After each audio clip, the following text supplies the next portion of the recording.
Hey, Steph. Over here. Hi. First game, how much was it? Maybe jitters or just nerves or just why do you think you guys had trouble getting everybody getting their shots to fall tonight? I mean, there's a lot of spotlight on the first game and how you come out and setting the tone for the season. I think our energy was great. We had some really good possessions throughout the whole game. Had some rush possessions, some quick, tough shots. That borderline of how we play, kind of with the organized chaos. But left a couple possessions out there. Our third quarter obviously was amazing, getting us back into it. But there's going to be a lot of talk on the extremes of one game, and you got to obviously learn from what went wrong tonight in terms of offensive rebounds, my fouling.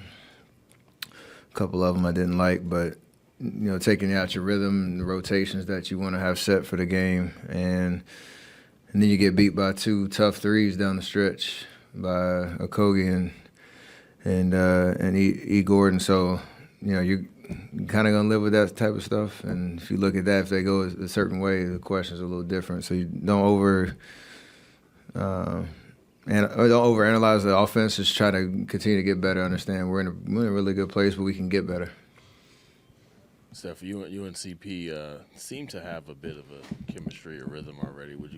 Where would you say you guys are, and compared to where you think you'll get to as a duo? They'll just continue to get more comfortable on who's initiating, where shots are going to fall or come from, sets that we can run, depending on who has the ball. It's very fluid right now. It's such a smooth transition because we both just know how to play, and there's a lot of trust. Whoever has the ball is going to try to make the right decisions. And, we're with one game, a couple of preseason games under our belt, feeling like, there's been a lot of confidence that's been building in terms of what we're trying to do. So we're going to obviously continue to get better. It's 81 more. And when Draymond gets back, there's going to be even more to try to figure out in terms of the rotations and all that. And we communicate really well. We talk basketball and try to figure it out. And that's going to get us in the right position.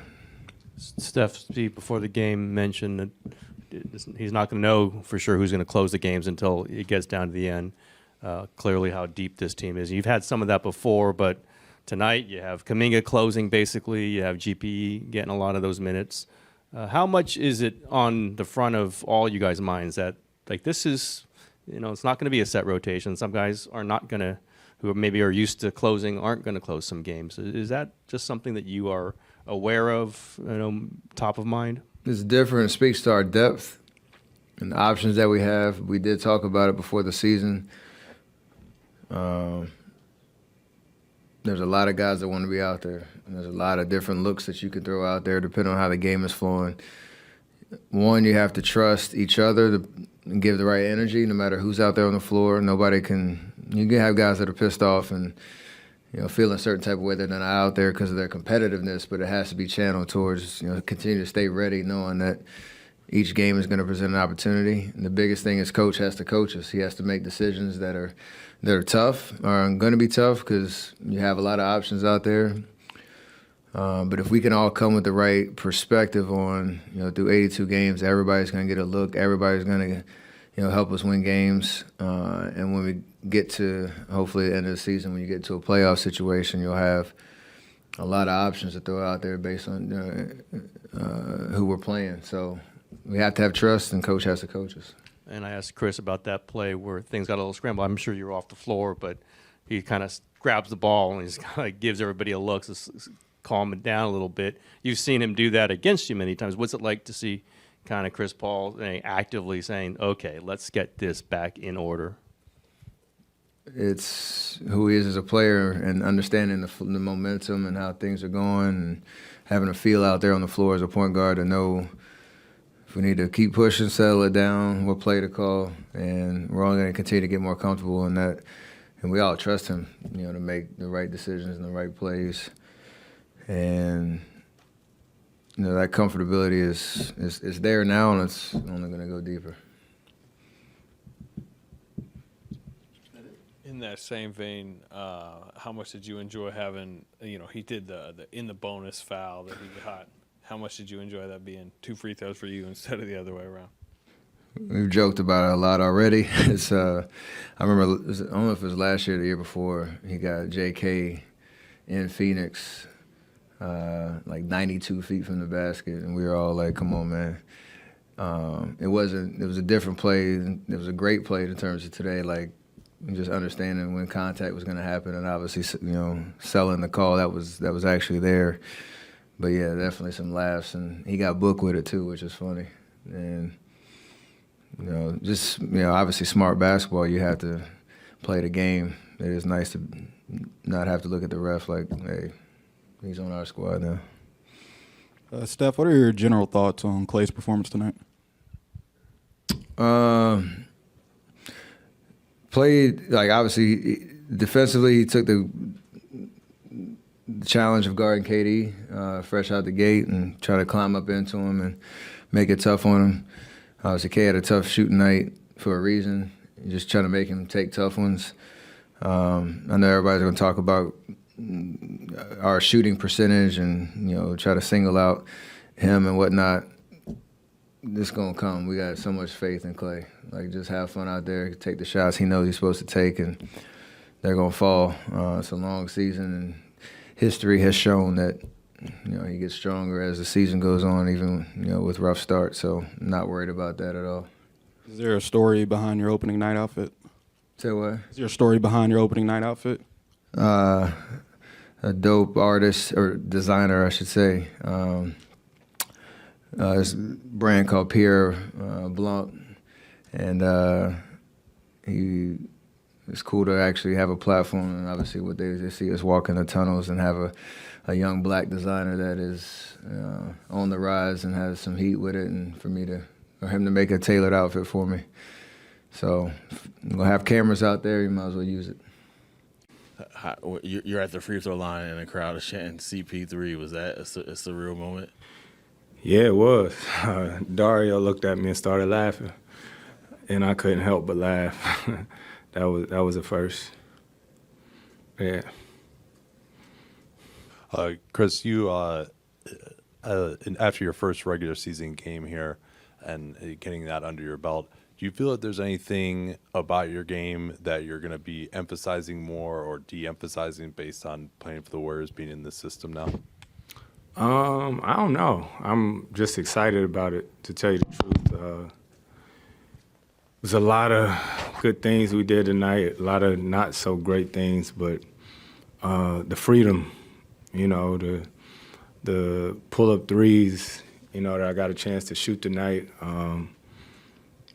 I don't know. I mean, when you're playing with, guys that shoot it as good as, Steph and Klay consistently, I think the more games you just get more and more comfortable of, being aggressive, finding that balance.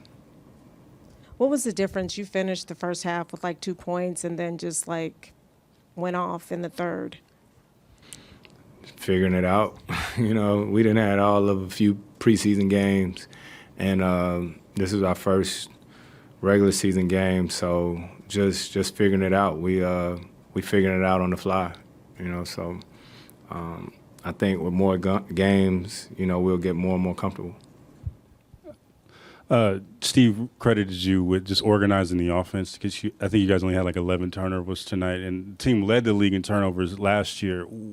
How do you kind of try to organize this offense, and what are you learning as you are, each and every day with these new guys around you, and how you play within this system? This was one regular season game. A lot of them preseason games, we had a gang of turnovers. We had like 22 and one of them or whatnot. And I think the thing we just keep talking about is the balance of playing fast but under control.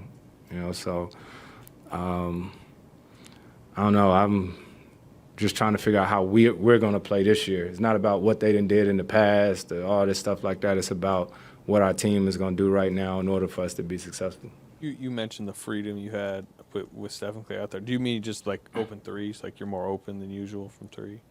Yeah, and that pace of just shooting pull-up threes and, you got a lot more space a lot of times now too with those guys out there, and just knowing that the ball ain't gonna stick. You know what I mean? Like with me either. Just trying to, play through the bigs, dribble handoffs and things like that. That's what's been fun. Even in practice, 2 on the side, got cut through, all this stuff. So I'm just excited. You playing a lot with Moses Moody at times out there. He obviously had a really nice first game today. What have you seen from him? Just his communication. Like I said, we're all getting used to each other. Me and Steph play 2 totally different ways, and so that's an adjustment for a lot of these guys. It's an adjustment for us. But we have so many different units that can play, especially when Dre get back. You know what I mean? So that's going to be a whole nother group of us sort of getting used to each other. But it's promising because one thing about teams is you can tell the spirit. Spirit is something that you can't hide, when guys is frowning or mad or whatnot. So what I'm excited about our team is, the spirit is right. Chris, I know you mentioned that the freedom of shooting, but it was a tough shooting night for you guys overall. Is it something where it's just going to be an adjustment, and because you have that freedom, you have more time maybe to set for your shots instead of just maybe taking the first look? Or Yeah, I ain't really worried about the shooting. I've been on a team that missed 27 straight threes. You know what I'm saying? I don't think that's going to be the case over here. Knock on wood, with the shooters that we got. You know what I mean? And guys being unselfish and passing up shots. I live with the shots that we got every night. Chris, is there any value to you've known Steph for 20 years or something like that? You've played against him so many times. Did you feel like any of that helped the early chemistry that you had with each other? Yeah, but I think more so just not the fact that I've known him for a long time. It's the basketball. Like I came off a ball screen today and threw it up to the top and ran to the corner, and I was open for a 3, and I looked over at Steph and said, that's what he usually do. I think we've all played against each other so much that we sort of know how we can be complementary to each other, but we only going to figure that out as we get more time playing together. There was one play when it was really scattered, and maybe a turnover led to another turnover, balls bouncing around, maybe speed up, and you got it at half court and kind of looked around and said, stop it. Do you remember that, or do you remember that emotion, and how easy is that for you to do? Obviously, you've been in this league a long time, but a new team, new players, where you can just say, hey, guys, let's calm down a little bit. I think it was in the first half or whatnot, but you can just see it. When you're watching games, that's what I'm always thinking about when I'm playing, because usually when it get like that, either a bad shot or a turnover going to come. But, we got guys who are able to make great plays out of sort of bad situations, but that's a trust thing. That's a communication thing, and stuff that we've been working on. Chris, you talk about over here adjusting to new teammates, figuring it out. It seemed like you and Dario are particularly comfortable together. You're in a lot of pick and rolls. How much does that familiarity and that bond, that rapport on the court translate, do you think, to? It's nice because, I think we missed Dario big time even last year in Phoenix. So when you get a chance to reconnect with a guy like that, and that's why I keep saying about our team, sometimes we almost got guys that's too unselfish. So when you play with a guy like Dario, he don't want nothing but to make the right play, whatever he got to do. And so it's fun to play with guys like that. Chris in the back over here just talked with Devin, and he said that he learned a lot from you in being in that situation tonight where he had to find guys. I know that you were on the wrong end of it tonight, but how did it feel to see him take those lessons from you and deliver the way he did? Man, Book is a brother to me, for real, aside from all the basketball stuff. So it was good to get out there and compete against him, and when you're out there and you're on the bench, you sort of know what he about to do and what he going to try to get to and the moves he going to try to get to. But I know at the end of the day, he a competitor, you know what I mean? And I'm the same way. And so, it's always fun to compete against guys who going to bring out the best in you. Yeah, just bruised it when I came down. Oh, I'll be all right. Yeah.